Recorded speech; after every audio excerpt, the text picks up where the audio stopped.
Hello students, welcome back to your online video classes. Hopefully all of you are doing good and taking care of yourself.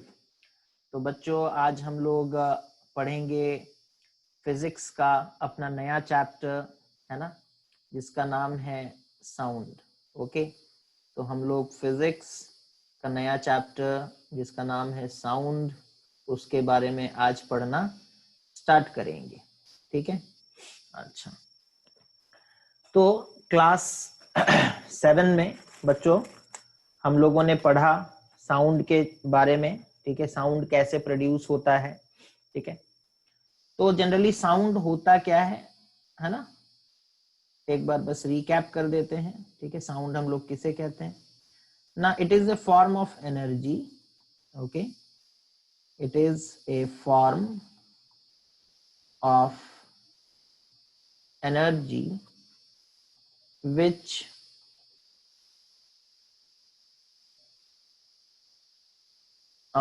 enables us to hear, है ना. तो it is a form of energy which enables us to hear, है ना. हम लोग जो सुन पाते हैं, ठीक है, जिस एनर्जी की वजह से, उस एनर्जी को हम लोग साउंड कहते हैं, है ना. तो ये किस तरह का एनर्जी है उसे थोड़ा सा अगर हम लोग और आगे बढ़ाकर बात करेंगे तो it is a form of energy, it is a form of energy, okay, which is produced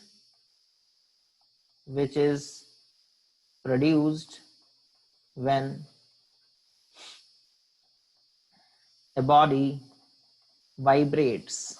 okay, जब भी एक बॉडी बच्चों वाइब्रेट करता है तो ये एनर्जी प्रोड्यूस होता है ना. तो अगर आपसे सपोज कर लो कोई पूछा what is the cause of, जैसे सपोज कर लो आपसे कोई एक क्वेश्चन पूछता है that what is the cause of production of sound, what is the cause of production of sound, है ना. साउंड किस कारण से प्रोड्यूस होता है, तो तुम्हारा आंसर क्या होगा बच्चों ना, sound is produced by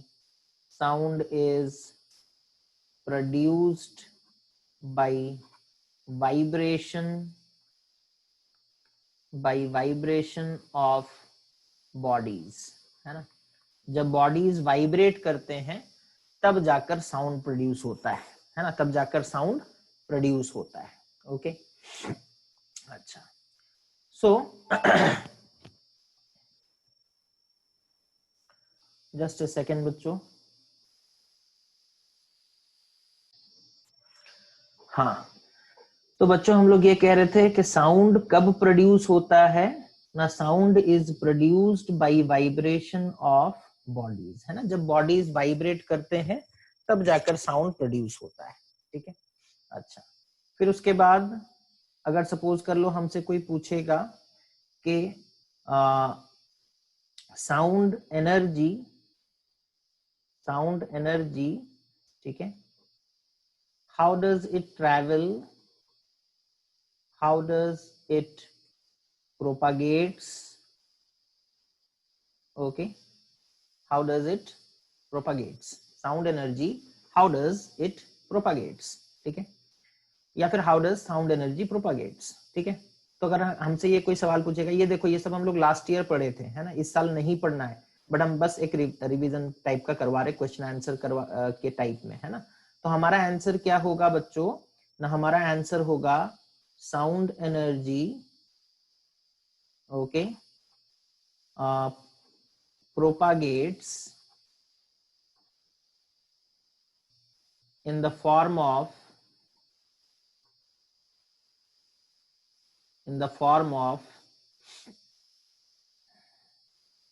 longitudinal waves,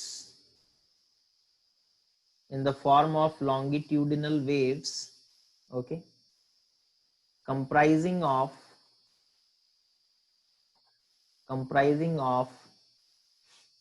compression and rarefaction. okay, तो जब साउंड वेव ट्रैवल करता है ना बच्चों, ठीक है, कहाँ ना, एयर में, sound energy propagates in air, इसे लिख देते हैं in air, in the form of longitudinal waves comprising of compression and rarefaction। ठीक है, तो देखो जब साउंड प्रोड्यूस होता है ना, जब साउंड प्रोड्यूस होता है, ठीक है, तो जो एयर के मॉलिक्यूल्स हैं, जो एयर के मॉलिक्यूल्स हैं या एयर के पार्टिकल्स हैं, ठीक है, पार्टिकल्स बोलना ज्यादा सही रहेगा because air is a mixture, okay, तो एयर के मॉलिक्यूल्स ना बोलकर हम लोग एयर के पार्टिकल्स बोलेंगे तो ज्यादा अच्छा है ना। तो जो एयर के पार्टिकल्स हैं बच्चों, है ना, जब साउंड प्रोड्यूस जब होगा, ठीक है, जैसे अभी हम बात कर रहे हैं, है ना, तो साउंड प्रोड्यूस हो रहा है, तो हमारे द्वारा प्रोड्यूस किया गया साउंड एयर के पार्टिकल्स को क्या करेगा ना, वाइब्रेट कराएगा, ठीक है, वाइब्रेट कराएगा। और वाइब्रेशन के दौरान जो पार्टिकल्स हैं, ठीक है, जो एयर के पार्टिकल्स हैं, वो कभी क्लोज आ जाएंगे और कभी दूर चले जाएंगे, है ना, फार अपार्ट। ओके, समझ में आ रहा है। तो सपोज कर लो एयर के पार्टिकल्स यहाँ पर हम लोग इस तरीके से रिप्रेजेंट कर रहे हैं, तो कहीं पर आप देखोगे कि एयर के पार्टिकल्स काफी क्लोज क्लोज हैं, ठीक है, और कहीं पर आप देखोगे कि एयर के पार्टिकल्स काफी दूर दूर में हैं, ठीक है, काफी दूर दूर में है, ठीक है। ये होता है जब साउंड एनर्जी एयर के थ्रू ट्रैवल करता है ना। जहां पर बच्चों एयर के पार्टिकल्स पास पास में होते हैं उसे हम लोग कहते हैं कंप्रेशन, है ना, उसे हम लोग क्या कहते हैं, कंप्रेशन। और जहां पर एयर के पार्टिकल्स दूर दूर में होते हैं उसे हम लोग कहते हैं रेयरिफैक्शन, है ना, रेयरिफैक्शन। तो इस चीज को समझ लो, बड़ा आसान सा चीज है। जब साउंड प्रोड्यूस होता है, जब साउंड प्रोड्यूस होता है बच्चों, तो वो एयर के पार्टिकल्स को वाइब्रेट करवा देता है ना। और जो एयर के पार्टिकल्स वाइब्रेट करते हैं उस दौरान वो कभी एक दूसरे के क्लोज आ जाते हैं और कभी एक दूसरे से दूर चले जाते हैं, है ना। यहाँ पर हम लोग डायग्राम बना करके उसी चीज को रिप्रेजेंट करने का कोशिश कर रहे हैं। ये जो छोटे छोटे डॉट्स बनाए हैं इसे आप समझ सकते हो, these are the air particles, these are the air particles. तो ये कहीं कहीं पर क्लोज में है, देखो यहाँ पर जो लाइंस, डॉटेड लाइंस बनाए गए हैं ये काफी क्लोज क्लोज हैं। तो यहाँ पर एयर के पार्टिकल्स क्लोज क्लोज हैं और यहाँ पर अगर आप देखोगे तो एयर के पार्टिकल्स दूर दूर में हैं। तो जहां एयर के पार्टिकल्स एक दूसरे के क्लोज होते हैं उस रीजन को हम लोग कहते हैं कंप्रेशन, और जहां पर दूर दूर में होते हैं उस रीजन को हम लोग क्या कहते हैं ना, रेयरिफैक्शन। तो ये वाला जो रीजन हो गया that is rarefaction, that is rarefaction. Okay, अच्छा, तो ये है बच्चों साउंड का बहुत ही बेसिक सा कंसेप्ट, है ना, जो लास्ट ईयर हम लोगों ने पढ़ा था। ठीक है, हम बस एक बार रिवाइज करा दिए, फिर से एक बार सुनना चाहते हो तो बता सकते हैं। साउंड क्या है ना, एक तरह का एनर्जी है, ठीक है। अच्छा, ये एनर्जी कैसे प्रोड्यूस होता है ना, ये एनर्जी प्रोड्यूस होता है जब ऑब्जेक्ट यानी कि कोई भी बॉडी वाइब्रेट करता है ना। बच्चों तुम्हारे साइकिल में वो बेल होता है ना, साइकिल में एक बेल लगा रहता है, ठीक है। जब उस बेल को तुम पुश करते हो तो वो वाइब्रेट करता है और साउंड प्रोड्यूस करता है ना। बेल को जब तुम क्या करते हो, पुश करते हो तो वो वाइब्रेट करता है और साउंड प्रोड्यूस करता है, ठीक है। Vibrates and produces sound, and produces sound. Okay, अगर सपोज कर लो तुम उस बेल को जो वाइब्रेट कर रहा है उसे अगर सपोज कर लो तुम पकड़ लोगे तो वाइब्रेशन बंद हो जाएगा, है ना, और तुम देखोगे साउंड भी बंद हो जाएगा। वाइब्रेशन सीज कर जाएगा एंड साउंड भी सीज कर जाएगा। साउंड ऑल्सो सीजेस, है ना, साउंड ऑल्सो सीजेस। सीज मतलब बंद हो जाना, ठीक है। तो ये बहुत ही सिंपल सा एग्जांपल है। साइकिल में जो बेल होता है, ठीक है, उसे जब हम लोग पुश करते हैं तो वो वाइब्रेट करता है और साउंड प्रोड्यूस करता है ना। अगर हम लोग उस बेल को अगर पकड़ लेंगे तो वाइब्रेशन बंद हो जाएगा, वाइब्रेशन सीज हो जाएगा और तभी हम देखेंगे कि साउंड भी सीज हो जाएगा, है ना। तो ये सब एक्सपेरिमेंट हम लोग पहले भी देख चुके हैं, ठीक है। अच्छा, अब हम लोग आगे बढ़ते हैं। ओके, अगर इस चीज को नोट करना चाहते हो तो स्क्रीनशॉट ले सकते हो आप लोग। ओके, आगे बढ़ते हैं। अब देखो बुक में क्या लिखा है। बुक में लिखा है, we hear different types of sound around us. Some of them are produced by living beings and some are produced by non-living beings, but all these sounds we hear are different from one another, है ना। तो इस पूरे paragraph का मतलब ये है कि every sound is unique in its own way. Okay, every sound is unique in its own way, है ना. जैसे सपोज कर लो, इस चीज को हम लोग सिंपल तरीके से समझते हैं. जैसे सपोज कर लो बच्चों, तुम्हारे घर में मम्मी एंड पापा है ना, मम्मी एंड पापा. मम्मी और पापा का जो आवाज है, ठीक है, जो साउंड वो प्रोड्यूस करते हैं जब वो बात करते हैं, वो बच्चों तुम बिना देखे भी पहचान सकते हो. बिकॉज तुम्हारी मम्मी का आवाज एक यूनिक आवाज है और तुम्हारे पापा का आवाज भी एक यूनिक आवाज है ना. उनके साथ कुछ कैरेक्टरिस्टिक्स जुड़े हुए हैं, ठीक है. बिना देखे भी तुम अपने मम्मी पापा के आवाज को पहचान सकते हो, ठीक है. तो इस पूरे स्टेटमेंट का, उस पूरे पैराग्राफ का मतलब यही है. उसी तरीके से जैसे ये तो लिविंग बींग्स हो गए, है ना. सपोज कर लो एक ड्रम बज रहा है, ठीक है, और सपोज कर लो एक पियानो बज रहा है, ठीक है. जो ड्रम साउंड प्रोड्यूस करेगा बच्चों, ड्रम का एक यूनिकनेस है ना. और पियानो का साउंड डिफरेंट होता है, उसका अपना खुद का एक यूनिकनेस है, ठीक है. ड्रम अपने हिसाब से यूनिक है, पियानो अपने हिसाब से यूनिक है, और इनके द्वारा साउंड जो प्रोड्यूस किया जा रहा है वो डिफरेंट होता है ना. Okay, the sound of A drum is different from that of A piano, है ना. The sound of A drum is different from that of A piano, ठीक है. अगर सपोज कर लो स्कूल में ड्रम बजाया जा रहा है, ठीक है, और एक जगह पर सपोज कर लो कहीं पर पियानो बजाया जा रहा है ना, और एक जगह पर सपोज कर लो कहीं पर पियानो बजाया जा रहा है, तो क्या तुम डिफरेंशिएट कर पाओगे? डेफिनेटली डिफरेंशिएट कर पाओगे, है ना. जब ड्रम बजता है, ठीक है, तो वो एक अलग टाइप का साउंड प्रोड्यूस करता है, और जब पियानो बजता है बच्चों, तो वो डिफरेंट टाइप का साउंड प्रोड्यूस करता है ना. तो हर एक ऑब्जेक्ट, है ना, उसके साउंड्स को हम लोग सुनते हुए, मतलब इतने बड़े तो हो गए हम लोग, डिफरेंट वेराइटीज ऑफ साउंड सुन चुके हैं, ठीक है. तो हर एक साउंड का अपना एक यूनिकनेस होता है, हर एक साउंड अपने हिसाब से यूनिक होता है. ओके, उसके बाद नेक्स्ट देखो स्टेटमेंट वो क्या लिखता है. But what makes this sound different from one another, है ना. कौन सा ऐसा चीज है जो इन साउंड को एक दूसरे से डिफरेंट बनाता है. We know that sound travels in the form of waves forming a series of compression and rarefaction, है ना. वो कह रहा है साउंड कैसे ट्रैवल करता है, हम लोग ऑलरेडी डिस्कशन कर चुके हैं बच्चों. In the form of waves, है ना, and forming a series of compression and rarefaction, है ना. कंप्रेशन वो रीजन जहां पर साउंड मतलब पार्टिकल्स जो है वो क्लोज होते हैं, और रेयरिफिकेशन वो रीजन जहां पर पार्टिकल्स जो है वो दूर दूर में रहते हैं, ठीक है. Each sound we hear is a unique combination of 3 characteristics, है ना. तो साउंड का, ठीक है, साउंड के पास 3 कैरेक्टरिस्टिक्स होते हैं बच्चों, 3 कैरेक्टरिस्टिक्स, है ना, 3 कैरेक्टरिस्टिक्स. ओके, क्या है वो 3 कैरेक्टरिस्टिक्स. साउंड के पास एक होता है लाउडनेस और इंटेंसिटी, ठीक है. अभी देखो लाउडनेस और इंटेंसिटी दो अलग चीज हैं, बट अभी स्टैंडर्ड 8 के लेवल के हिसाब से हम लोग इसे एक ही मतलब कॉलम के अंदर पढ़ाई करते हैं, है ना. लाउडनेस एंड इंटेंसिटी, ये एक कैरेक्टर हो गया, लाउडनेस और इंटेंसिटी, ठीक है. उसके बाद दूसरा कैरेक्टर होता है, कैरेक्टरिस्टिक होता है साउंड का, that is the pitch of sound. Okay, ये दूसरा कैरेक्टरिस्टिक हो गया. और एक कैरेक्टरिस्टिक होता है बच्चों, that is called the quality और टिम्बर, है ना, क्वालिटी और टिम्बर. ओके, क्वालिटी और टिम्बर, ठीक है. क्वालिटी ऑफ साउंड, है ना, या फिर टिम्बर, यानी कि कौन सा मटेरियल यूज किया जा रहा है साउंड को प्रोड्यूस करने के लिए, वो डिफरेंट होगा तो साउंड डिफरेंट हो जाएगा, है ना. तो इन 3 चीजों पर डिपेंड करता है, लाउडनेस, ठीक है, पिच एंड क्वालिटी, ठीक है.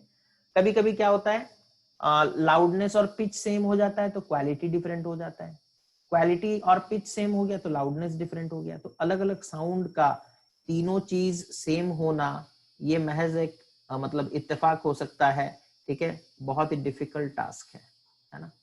अलग अलग चीजों का, है ना, हम लोग बात कर रहे हैं अलग अलग चीजों का.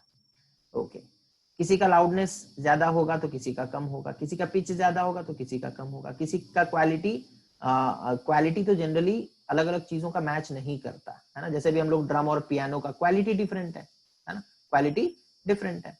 ओके, तो ये तीन चीज डिसाइड करेंगे साउंड कैसा प्रोड्यूस होगा, है ना। ये तीन चीज, लाउडनेस, पिच एंड क्वालिटी, ये तीन चीज डिसाइड करेंगे बच्चों कि साउंड कैसा प्रोड्यूस होगा। ठीक है, अच्छा, आगे बढ़ने से पहले हम लोग लाउडनेस, इंटेंसिटी और पिच और क्वालिटी, इन सारी चीजों के बारे में डिस्कस करने से पहले हम लोग एक चीज डिस्कशन कर लेते हैं जो आपके बुक में दिया है, that is terms related to sound wave, है ना।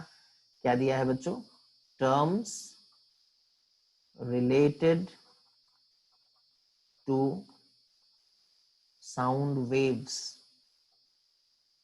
है ना, terms related to sound waves. Okay, देखो अभी थोड़ी देर पहले हम लोग बात कर रहे थे, क्या बात कर रहे थे? साउंड प्रोड्यूस कैसे होता है ना, साउंड प्रोड्यूस होता है वाइब्रेशन से, साउंड प्रोड्यूस होता है वाइब्रेशन से। ठीक है, अच्छा, मतलब जैसे सपोज कर लो एक पार्टिकल यहाँ पर है, ठीक है, वो वाइब्रेट कर रहा है, मतलब वो इधर जाता है फिर रिटर्न होकर के, ठीक है, इधर वापस जाता है, इधर तक आता है, ठीक है, यहाँ तक आता है, मतलब this is the mean position, this is the mean position. Okay, particle यहाँ पर था, ठीक है, वाइब्रेशन स्टार्ट हुआ, मतलब वो इधर गया, इधर गया, इधर गया, इधर गया, इस तरीके से वो वाइब्रेट किया, इस तरीके से वो वाइब्रेट किया। ठीक है, अच्छा, तो वाइब्रेशन, ये जो पोजीशन है ना, इसे हम लोग कहते हैं मीन पोजीशन, है ना। जिस पोजीशन पर पार्टिकल अपने जगह पर रेस्ट में होता है उसे हम लोग कहते हैं मीन पोजीशन। जैसे ही वाइब्रेशन स्टार्ट हो जाता है वो आगे पीछे इस तरीके से मूव करेगा। ये जो दो पोजीशंस हैं, है ना, जो एंड में दिखते हैं, इसे हम लोग कहते हैं क्या ना, एक्सट्रीम पोजीशन। क्या कहते हैं? Extreme position. ठीक है, इसे हम लोग क्या कहते हैं? Extreme position. ओके, अच्छा, मीन पोजीशन, यहां पर सपोज कर लो पार्टिकल था, ठीक है, यहां पर सपोज कर लो पार्टिकल था, ठीक है, यहां पर, और किसी कारण से वो वाइब्रेट किया, ठीक है, वो इधर से इधर आया, ठीक है, मीन पोजीशन से वो जितना दूर आता है, ठीक है, उसे हम लोग कहते हैं एम्पलीट्यूड। देखो ये है मीन पोजीशन का लाइन बच्चों, ठीक है, और ये है एक्सट्रीम पोजीशन का लाइन, इधर ये है एक्सट्रीम पोजीशन का लाइन। मीन पोजीशन से वो इधर जितना आया उसे हम लोग कहते हैं एम्पलीट्यूड, उसे हम लोग क्या कहते हैं? एम्पलीट्यूड। उसी तरीके से इधर भी मीन पोजीशन से इधर जितना आया उसे भी हम लोग कहते हैं एम्पलीट्यूड, है ना। तो एम्पलीट्यूड क्या हो गया ना, the displacement of the maximum displacement of the particle from its mean position. Mean position से पार्टिकल कितना दूर जाता है, ज्यादा से ज्यादा, उसे हम लोग कहते हैं एम्पलीट्यूड। ठीक है, जैसे सपोज कर लो एक पार्टिकल यहाँ पर है, ठीक है, और किसी वजह से वाइब्रेशन प्रोड्यूस हुआ और वो सपोज कर लो इधर आ गया 2 सेंटीमीटर दूर तक, ठीक है, फिर वापस गया और इधर चला गया 2 सेंटीमीटर, ठीक है, तो this is the mean position. यहां पर वो इनिशियली था, this is the mean position. Okay, और मीन पोजीशन से वो 2 सेंटीमीटर इधर आया और फिर मीन पोजीशन से 2 सेंटीमीटर इधर गया, तो यहाँ पर एम्पलीट्यूड कितना हो जाएगा? 2 सेंटीमीटर। यहाँ पर एम्पलीट्यूड कितना हो जाएगा? 2 सेंटीमीटर। ठीक है, अच्छा, ओके।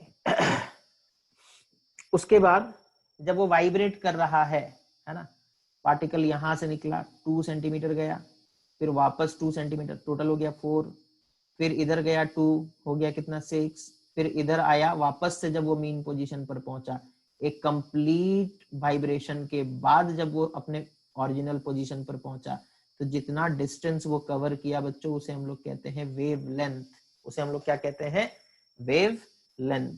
ओके, तो जनरली देखो साउंड वेव को अगर हम लोग ग्राफिकली रिप्रेजेंट करेंगे, ठीक है, तो वेव का रिप्रेजेंटेशन अगर करेंगे तो कुछ इस तरीके का डायग्राम बनेगा। देखो बच्चों,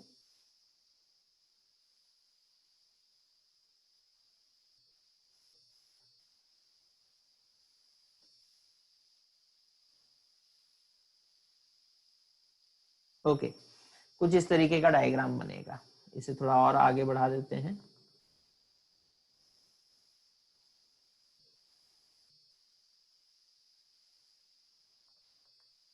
ओके, सपोज कर लो कुछ इस तरीके का डायग्राम बना, ठीक है। अच्छा, ये देखो, ये जो लाइन है ना, दिस लाइन, ये मीन पोजीशन को रिप्रेजेंट करता है। ये किसे रिप्रेजेंट करता है? मीन पोजीशन को, ठीक है। पार्टिकल देखो ऊपर की तरफ जा रहा है, दूर जा रहा है, दूर जा रहा है, दूर जा रहा है, मैक्सिमम यहां तक दूर आया। जैसे यहाँ देखो पार्टिकल यहां से निकला था, जस्ट अ सेकेंड, जैसे यहाँ देखो पार्टिकल यहां से निकला, इधर गया, दूर गया, दूर गया, दूर गया, फिर वापस घूम कर आता है ना। तो मैक्सिमम इतना गया 2 सेंटीमीटर। तो यहाँ पर भी उसी चीज को हम लोग वेव में रिप्रेजेंट करते हैं। दूर जा रहा है पार्टिकल टाइम के साथ, मैक्सिमम यहाँ तक गया, अब वापस मीन पोजीशन की तरफ आ रहा है। ये देखो रिटर्न होकर के मीन पोजीशन की तरफ आ रहा है, तो ये वापस मीन पोजीशन की तरफ आ रहा है, ठीक है। अब मीन पोजीशन पहुंच गया, अब वापस दूसरे डायरेक्शन में, अब मीन पोजीशन को क्रॉस करते हुए दूसरे डायरेक्शन में आगे बढ़ा, आगे बढ़ा। तो यहाँ पर देखो दूसरे डायरेक्शन में आगे बढ़ रहा है, आगे बढ़ रहा है, आगे बढ़ रहा है, और एक मैक्सिमम वैल्यू तक वो जाएगा और फिर वापस आएगा मीन पोजीशन की तरफ, है ना। तो ये देखो वापस जा रहा है मीन पोजीशन की तरफ, है ना, वापस गया मीन पोजीशन की तरफ, ठीक है। तो ये होता है मतलब representation of A sound wave.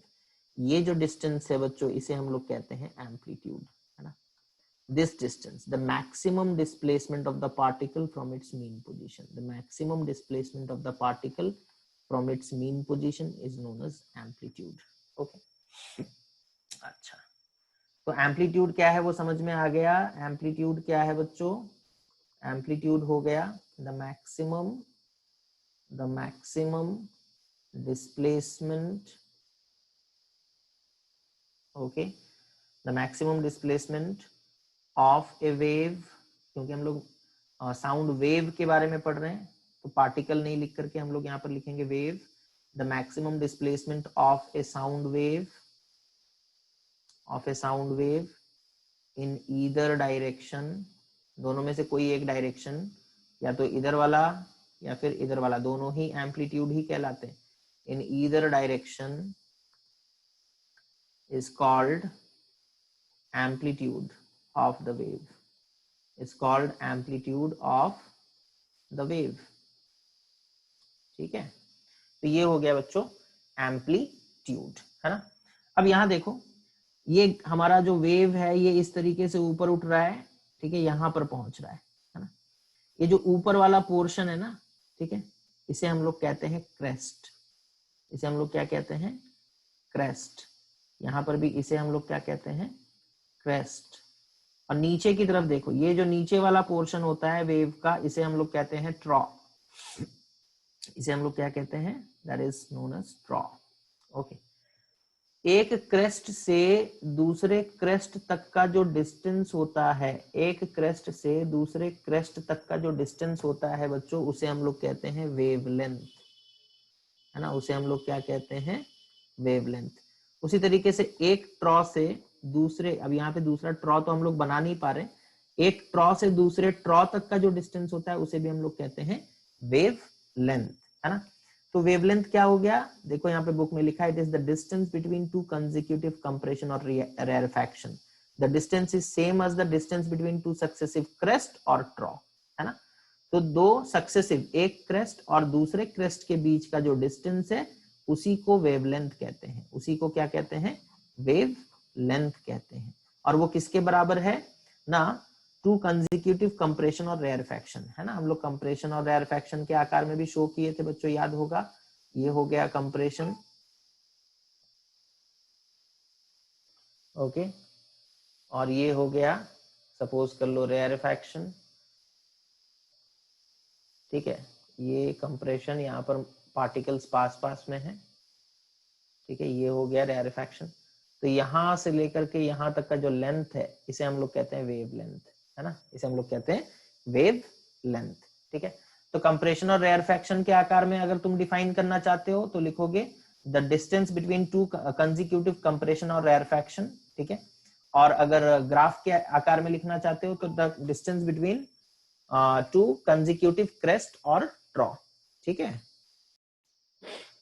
हाँ तो बच्चों, ये एक क्रेस्ट से लेकर के दूसरे क्रेस्ट तक का जो डिस्टेंस है उसे वेवलेंथ कहते हैं, ओके। एक क्रेस्ट से लेकर के दूसरे, सॉरी, एक ट्रॉ से लेकर के दूसरे ट्रॉ तक का जो डिस्टेंस है उसे भी वेवलेंथ कहते हैं, तो wavelength is the distance between two consecutive crest or trough, okay, of a wave. और ये तो हमने बता दिया था, इसे एम्पलीट्यूड कहते हैं, है ना. The maximum displacement of the wave in either direction, ये भी एम्पलीट्यूड हो गया, ये भी एम्पलीट्यूड हो गया, ये भी एम्पलीट्यूड हो गया, है ना. यहाँ से यहाँ तक का जो डिस्प्लेसमेंट है इसे एम्पलीट्यूड कहते हैं, यहाँ से यहाँ तक का जो डिस्प्लेसमेंट है इसे एम्पलीट्यूड. सिमिलरली ये डिस्प्लेसमेंट एम्पलीट्यूड कहलाएगा और ये डिस्प्लेसमेंट भी एम्पलीट्यूड कहलाएगा, है ना. उसके बाद time period. Okay, time period किसे कहते हैं बच्चों? Now the time taken the time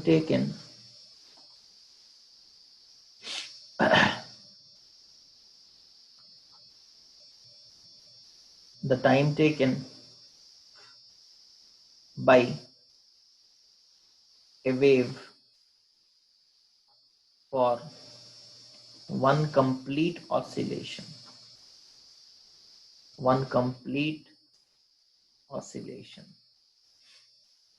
is called time period, है ना, is called time period. Okay, तो वो जो पार्टिकल था बच्चों, उसे एक बार यहाँ से यहाँ जाने, फिर इधर से आकर के दूसरे एक्सट्रीम पोजीशन तक जाने और वापस लौटने में जितना समय लगा, यहाँ से वो यहाँ तक आया, फिर वापस गया, यहाँ पहुंचा, फिर वापस आकर के यहाँ पहुंचा, ठीक है. इस पूरे जर्नी में उसे जितना टाइम लगा उसे हम लोग कहते हैं टाइम पीरियड, है ना. वन कंप्लीट ऑसिलेशन करने में उसे जितना टाइम लगता है उसी को हम लोग टाइम पीरियड कहते हैं, ठीक है. अच्छा, सिंबल इसका कैपिटल टी होता है, मेजर किया जाता है सेकेंड्स में, टाइम है तो सेकेंड में मेजर किया जाएगा. उसके बाद बच्चों हम लोग बात करेंगे फ्रीक्वेंसी के बारे में, है ना. फ्रीक्वेंसी क्या होता है?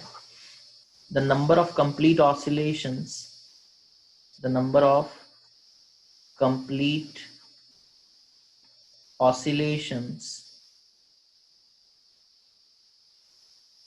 okay,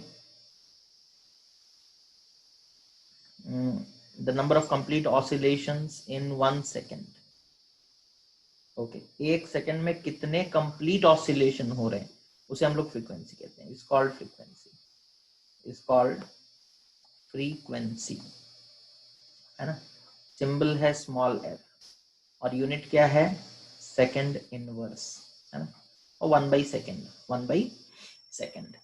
फ्रीक्वेंसी और टाइम पीरियड एक दूसरे से रिलेटेड है बच्चों. फ्रीक्वेंसी इज इक्वल्स टू 1/टाइम पीरियड, है ना, या फिर time period is equals to 1/फ्रीक्वेंसी. ये रिलेशन है उनके बीच में. ओके, तो ये हो गया बच्चों. और एक last definition, that is oscillation किसे कहते हैं, है ना. ऑसिलेशन हम लोग किसे कहते हैं बच्चों, वो देख लेते हैं. That is one complete to and fro motion, है ना. One complete to and fro motion of a particle about its mean position,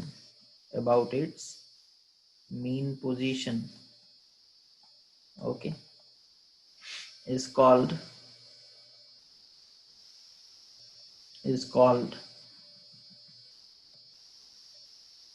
vibration cycle, or oscillation, है ना. तो ये हो गए बच्चों कुछ terms related to sound wave. Okay, next class में हम लोग लाउडनेस और इंटेंसिटी यानी कि कैरेक्टरिस्टिक्स ऑफ साउंड के बारे में डिस्कशन स्टार्ट करेंगे. तो आज के लिए बच्चों बस इतना ही. Thank you for watching the video. Take care of yourself and have a nice day.